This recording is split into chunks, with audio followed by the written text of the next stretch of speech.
আপনি এই যে এই যে আপনি আহলে হাদিসের বই প্রচার করতেছেন, তার মানে আপনি আহলে হাদিসের হ্যাঁ প্রচারক হিসেবে আপনি আরেকটা বাতিল ফেতনা থেকে আপনি কেন দলিল দিবেন? এটা তো স্পষ্ট তারা বাতিল।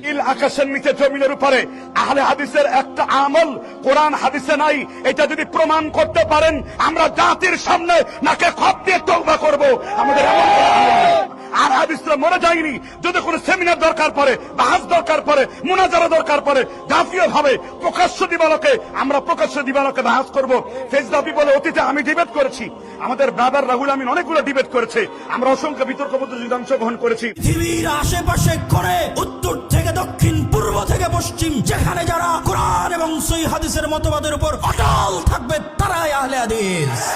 এবং আহলে হাদিসদেরকে কেউ যেন ক্ষমতার লোভ দেখিয়ে তাদের ঈমান, আকীদা এবং আদর্শ নিয়ে ছিনিমিনি না খেলতে পারে। আহলে হাদিসরা ভেড় বকরি নয়, গরু ছাগল নয়, যে যার ইচ্ছা মতো আহলে হাদিসদের ঈমান, আকীদা এবং আদর্শ নিয়ে ছিনিমিনি খেলবে।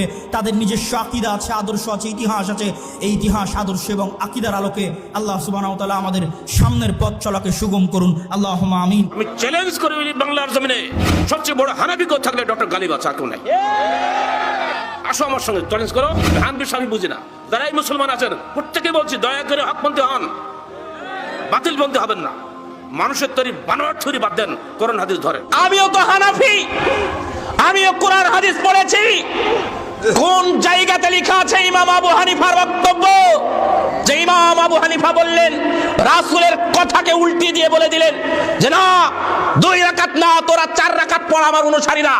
কোন বাপ তোমাকে পড়াইছে, কোন হুজুর তোমাকে পড়াইছে, বের করে দাও। পৃথিবীতে যেখানে যারা মানুষের মতামতকে উপেক্ষা করে কোরআন এবং সহিহ হাদিস মেনে চলতে চায় তারাই আহলে হাদিস।